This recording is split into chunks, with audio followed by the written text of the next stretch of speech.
What is Greater Israel? This recently came up after this article in one of the main English-language Israeli newspapers, the Jerusalem Post, went viral. The article was called, "Is Lebanon Part of Israel's Promised Territory?" and it explains the origins of a concept called Greater Israel. The article reads, "In the last generation, the term Greater Israel has come to the forefront. It's sometimes used in political or religious discussions about the ideal or future borders of Israel, often in the context of messianic or Zionist aspirations. Some interpret it as a call for the reestablishment of Israel's biblical borders. However, the concept varies in meaning, ranging from symbolic or spiritual interpretations to literal geographic claims." Greater Israel has been a topic of discussion, especially after Israel's attacks in Lebanon, which revealed a deeper desire within Israel's extreme right to actually begin Jewish settlement in Lebanon. The so-called Israeli Movement for Settlement in southern Lebanon posted a map of the sites of prospective Jewish settlements with all of the Arabic names replaced with Hebrew names. This ideology has had a resurgence lately, largely because Israeli Prime Minister Benjamin Netanyahu formed his coalition government with Messianic Zionist parties. There's a whole documentary by TRT about this called Holy Redemption: Stealing Palestinian Land, and it's worth watching, but this video will focus on the history of the concept. The article in the Jerusalem Post was taken down, but you can read it by using an internet archive site like archive.org, and the article says, quote, "Greater Israel refers to the concept of the biblical boundaries of the land of Israel as promised to the Jewish people in various parts of the Torah. It's often associated with the land described in the covenant with Abraham, which stretches from the river of Egypt to the Prat River." And then it quotes the Torah, "When Hashem, God, promised Abraham the land of Israel," the verse says, "On that day, God made a covenant with Abraham, saying, 'To your descendants I have given this land from the river of Egypt to the great river, the Euphrates,'" which is Mesopotamia or modern-day Iraq. While it has religious origins, the Greater Israel concept is referenced from the very first days of the Zionist movement. The Zionist movement was the movement of European Jews who wanted Jews in Europe to move to Palestine to create a Jewish state. One of the first mentions of Greater Israel is written in the founder of the Zionist movement, Theodor Herzl's diary in 1898, just 1 year after the first Zionist Congress. On page 711 of his diary, Herzl describes the geographic proposal for a hypothetical Jewish state and says that the area demanded will be from the Brook of Egypt to the Euphrates. He then goes on to describe how this area will be slowly transferred from an Arab majority to a Jewish majority. The Zionist movement first presented this map showing what a future Jewish state would look like at the Paris Peace Conference in 1919, the conference where the World War I surrender terms were being signed. The empires that had won the war, Britain, France, Italy, and Japan, were dividing up the colonies of the losers, the Ottoman and German empires. One of the territories the Ottoman Empire lost was this area here, the Levant. The Levant is the heart of 3,000 years of Arab civilization. For centuries, they lived under the Ottoman Empire, but the empire's collapse during World War I brought hope that Arabs might finally be able to govern themselves. Instead of that, however, the Allied powers took over and created entirely new countries based on completely arbitrary boundaries. The map of the Middle East we know today was literally drawn with pencils and straight edges at a meeting at 10 Downing Street in London, which is the British Prime Minister's office, by two British and French diplomats named Mark Sykes and Francois Picot. Under the all-too-familiar colonial guise of protecting minorities, the European powers drew states that intentionally divided the region along the lines of sect. This is deeply ironic because Arabs are often accused of being sectarian, that religious and ethnic conflict is just part of their culture. But these distinctions between Christians and Muslims, Shia and Sunni, Arab and Kurd, were really exploited and exaggerated by the British and French, not Arabs. They literally tried to bake conflict into these countries, a legacy which still hasn't gone away today. This divide and conquer strategy is the textbook strategy of colonialism and can be observed in just about every single colonial situation in history. Part of the British strategy in Palestine was to hand over their mandate to the pro-Western, pro-colonial Zionist movement. The Paris Peace Conference of 1919, where the British and French were dividing up the spoils of World War I, is where the Zionist movement first presented its proposal for the borders of a future Jewish state.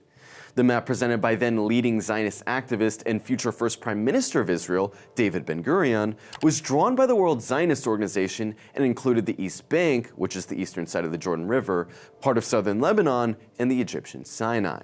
The map was rejected by Britain and France, and what followed was a long debate over what the borders of the future Jewish state should be.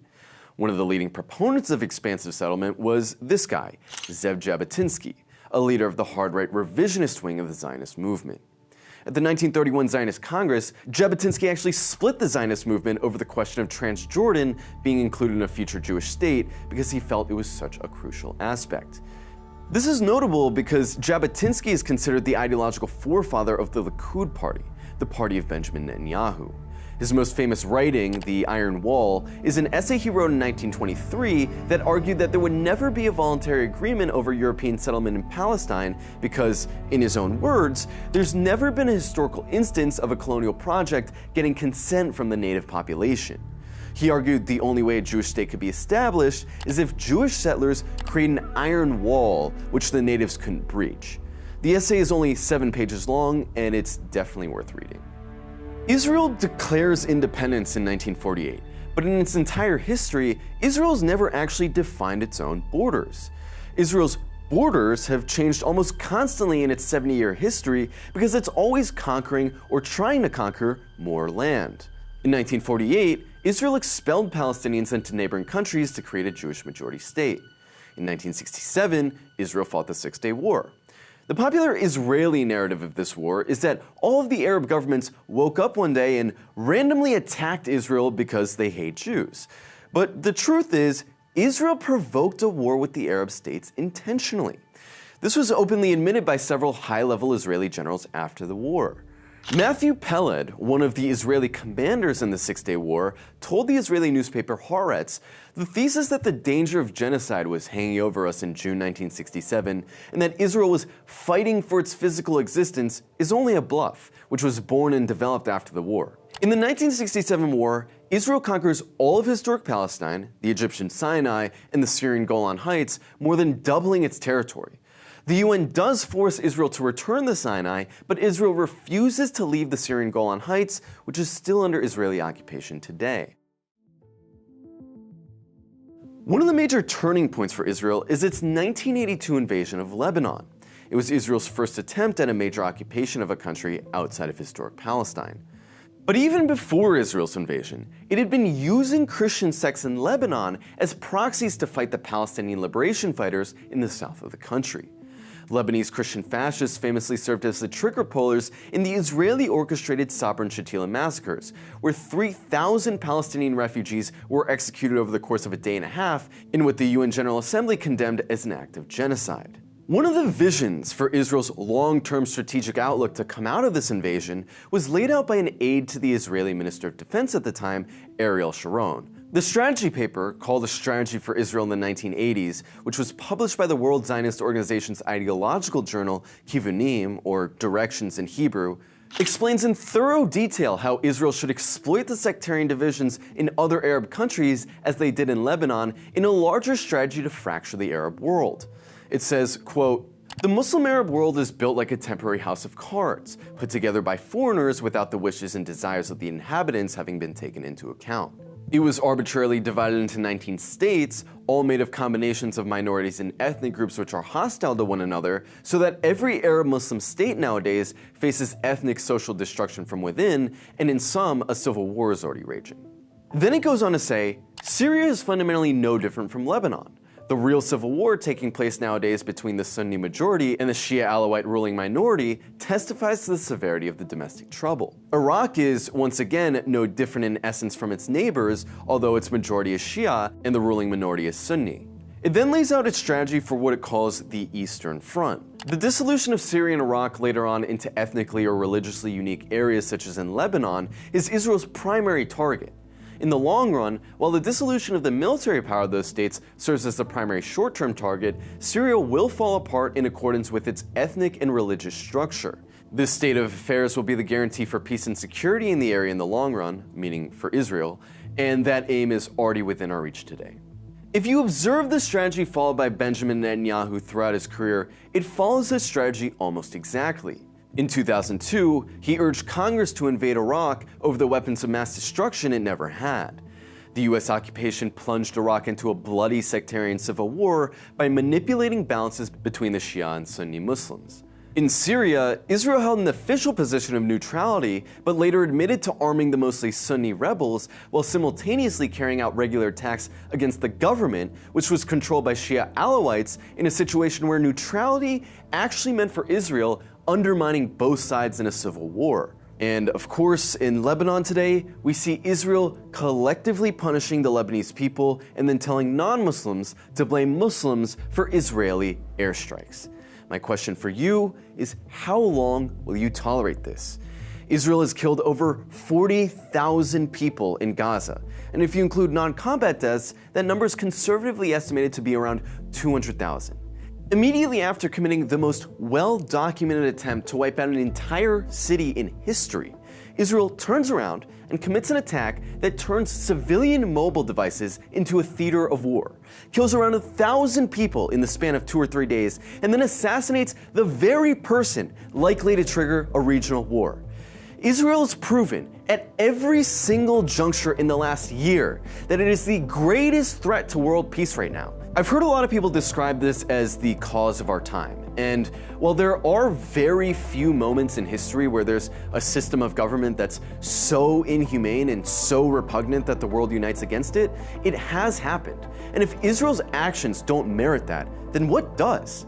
The passage of a UN resolution calling for an arms embargo against Israel was a good start, but it actually needs to be enforced. And I'll just say on a parting note that the cartoonish caricature of the Middle East as a region that's just hopelessly condemned to thousand-year-old ethnic and religious conflicts is one of the greatest lies that's ever been perpetuated in the post-9/11 era. This narrative, which convinced millions of people that turmoil and conflict were intrinsic parts of Arab society, concealed the reality that these were really intrinsic parts of British and French colonial strategy and US world domination. After the 1919 Paris Peace Conference, an American fact-finding mission was created to survey the opinions of the people of the Levant to see what kind of future government they wanted. Taken in 1919, the King Crane Commission surveyed 1,520 villages in Syria, Lebanon, Palestine, and Transjordan. Of the 2.5 million Muslims, 500,000 Christians, 100,000 Jews, and 100,000 Druze that were surveyed, a full 80% of respondents voted for this option here.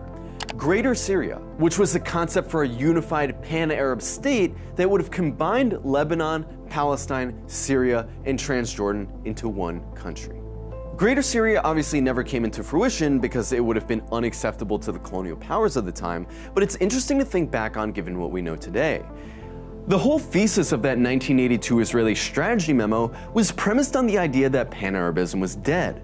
But if anything, the last year has shown us that Pan-Arabism is still highly relevant not just to the question of Palestine, but the region as a whole. For the last 30 years, Israel's been normalizing its presence in the region by making peace agreements with Arab states one by one, thereby isolating the issue of Palestine and creating a permanent beachhead for US and Israeli imperialism.